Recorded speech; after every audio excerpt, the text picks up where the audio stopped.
All right, here we go with the first recap. So I'm going to demonstrate these at 4 different speeds and then also demonstrate what it sounds like doing the 4 repetitions. So just follow what it says at the top of the page there, and it's just like that video you watched that's in the link in the signature to the emails. Where just kind of talks in detail about what to do, how to practice, all that stuff. So if you ever forget, just go rewatch it whenever you need to. But yeah, 10 minutes, that's really all you need for this. And a couple things we can do for next week in preparation for next week. So for all 3 of these, if you get to 240 before next week, go ahead and send a video doing that right away. No need to do the repetition at 240. Just one time through, that's all we need. If you do not, again, that's totally fine. Not a big deal. But if you don't, a couple things we can do.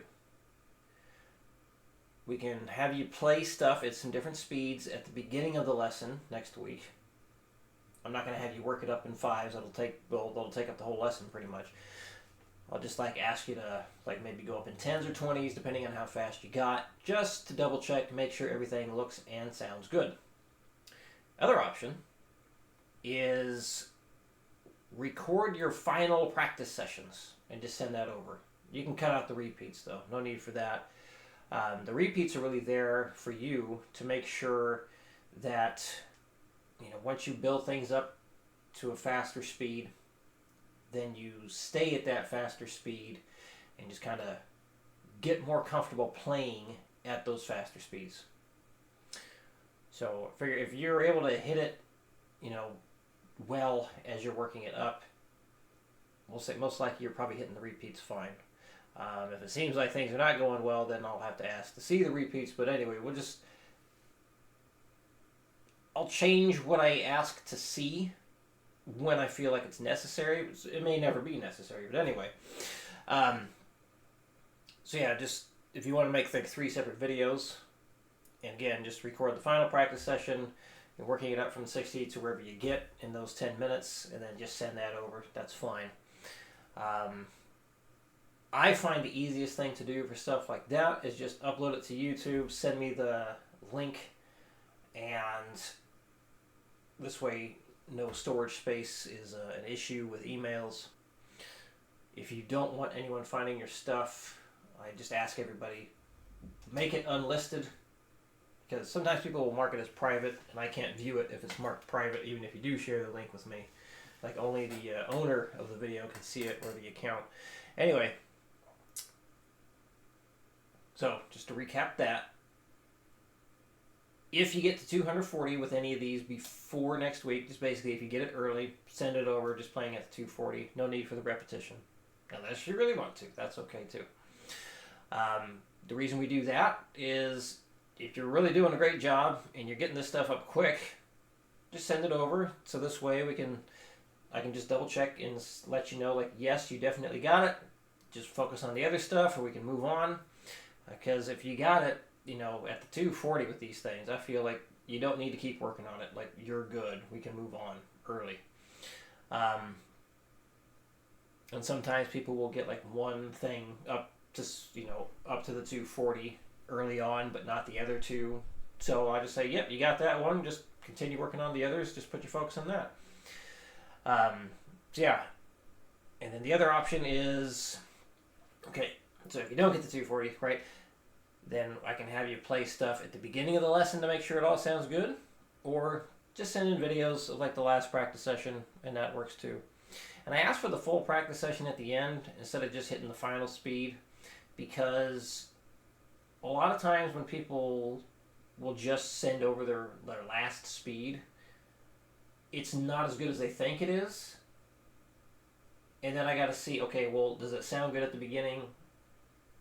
And if the answer is yes, then I see, okay, well, where does it fall apart as you're going up, working it up? So it's just kind of a way for me to verify how things are going. So anyway, if you got any questions with that, let me know. And yeah, the other thing I want you to focus on here this week is counting, saying what you play out loud from 60 to at least 120. And the reason why at least 120 is when we move into 16th notes, that's going to be like the same speed right there.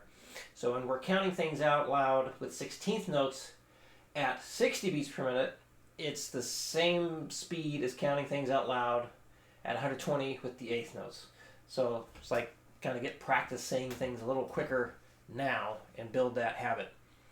So yeah, and it helps sight read stuff better, understand things better. It helps you figure things out better too. So, you brought up if you're stuck on figuring out a rhythm on a song you're trying to transcribe, these kinds of things, being able to say what the rhythm is, that helps out a lot when trying to figure out a complicated rhythm. Very much helps. All right, so here we go, 60 beats per minute. Number 1, I'm going to count 4 so you can follow along. 1, 2, 3, 4, and 2, 3, and 2, 3, and 2, 3, and 2, 3, and done. 120. 1, 2, 3, 4, and 2, 3, and 2, 3, and 2, 3, and 2, 3, and 180. 1, 2, 1, 2, 3, 4.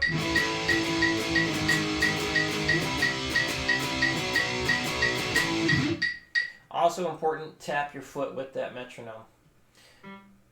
Once things get going pretty quick, like say around 180, I might stop tapping my foot all 4 beats, and I might just tap on the first and third instead. But very important, get used to tapping your foot when you're playing. It really helps you lock into what the metronome is doing or what the drums are doing, things like that. So if you're able to tap your foot along with what you do, it really shows you got a good understanding of the rhythm when you're playing. It just helps you lock into everything so much better. All right, 240. So here, yeah, just tapping on 1 and 3 is what I'm going to do. 1, 2, 1, 2, 3, 4. 1, 2, 1, 2, 3, 4.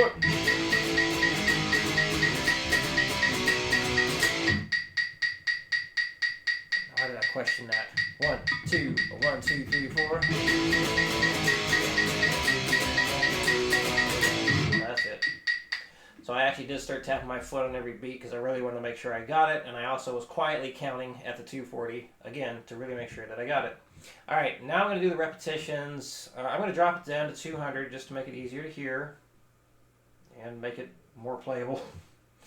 But if you can get the repetitions at 240, definitely do it. So when you do the repeat, though, so at the beginning here, we have that 8th note rest. When you do the repetition, treat this like all the other bars. Let that chord ring out into the downbeat of 1 when you do the repeat. You'll hear exactly what I'm talking about right now. 200, 1, 2, 1, 2, 3, 4.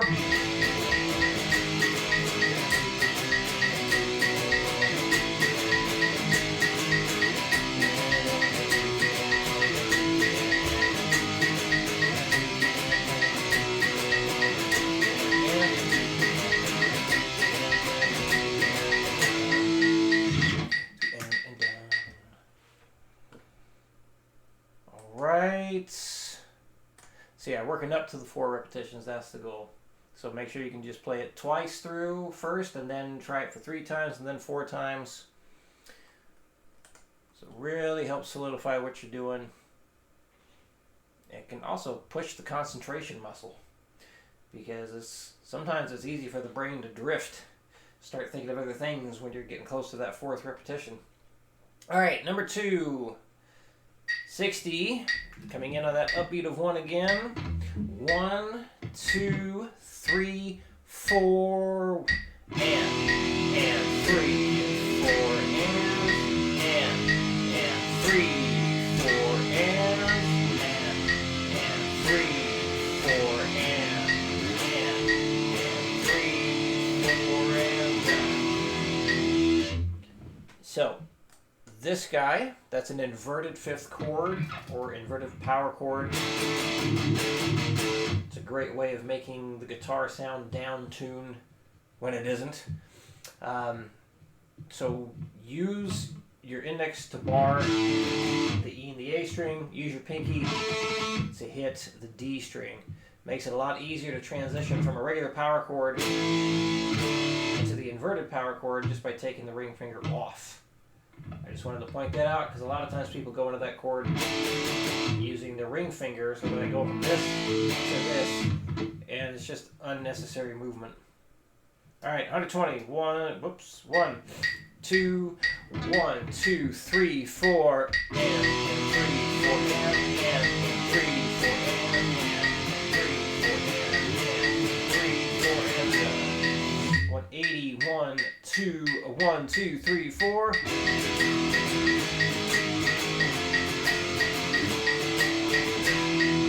240. 1, 2, 1, 2, 3, 4.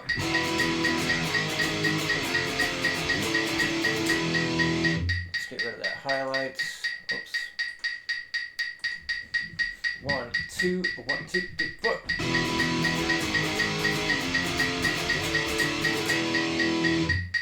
Back to 200 for the repeats. 1, 2, 1, 2, 3, 4.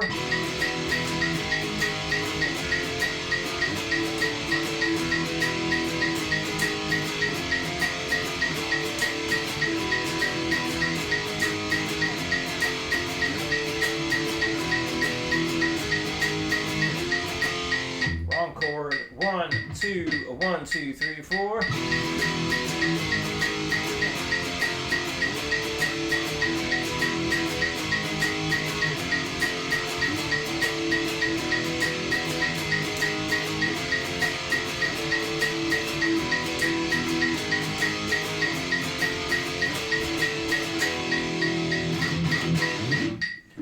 Right, number 3, going between those two rhythms, so just back and forth.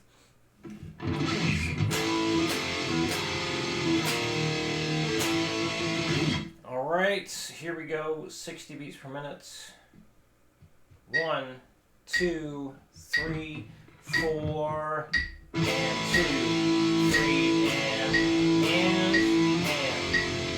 3, 4, and 2, 3, and 3, 4, and 120. 1, 2, 3, 4.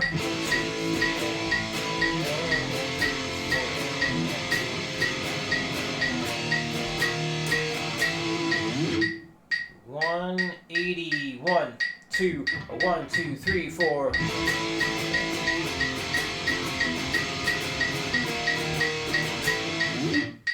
240. 1, 2, 1, 2, 3, 4.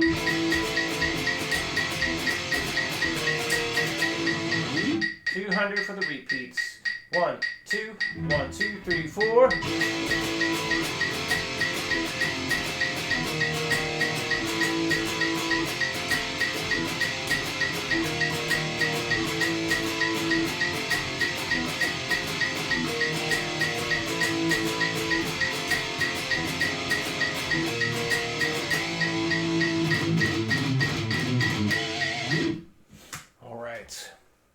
And I'm just picking 200 again, just to make it easier to hear the repetitions, easier for me to play it as well. That doesn't mean you go to 200 for the repetitions. So just follow what it says on the PDF. You know, if you max out in less than 10 minutes, you will need to drop the metronome, because if it's a true maxed out speed, then there's no way you're going to get twice through. If you max out, but then you can do a repetition at that same speed, I would argue you didn't truly max out. So So also I like to use that timer to make sure that we don't, overdo anything, because we want to have an equal amount of time with all three. Because again, we're doing the fundamentals, making sure you understand all this stuff really well. We will get to pushing things as fast as possible eventually. A little bit of that going on now, but not quite. This isn't like pure speed work. Anyway, so yeah, just follow the timings, the timer. If you hit that max speed in less than 10 minutes, like drop the BPM like 10 or 20 and try adding in those repetitions there. And just keep decreasing the speed as much as you need to until you get the repeats in. And if you didn't max out after 10 minutes, start adding in the repetitions at that same speed. So hopefully all that stuff on the PDF makes sense as to what to do. Any questions come up throughout the week, let me know. And I'll see you again next week.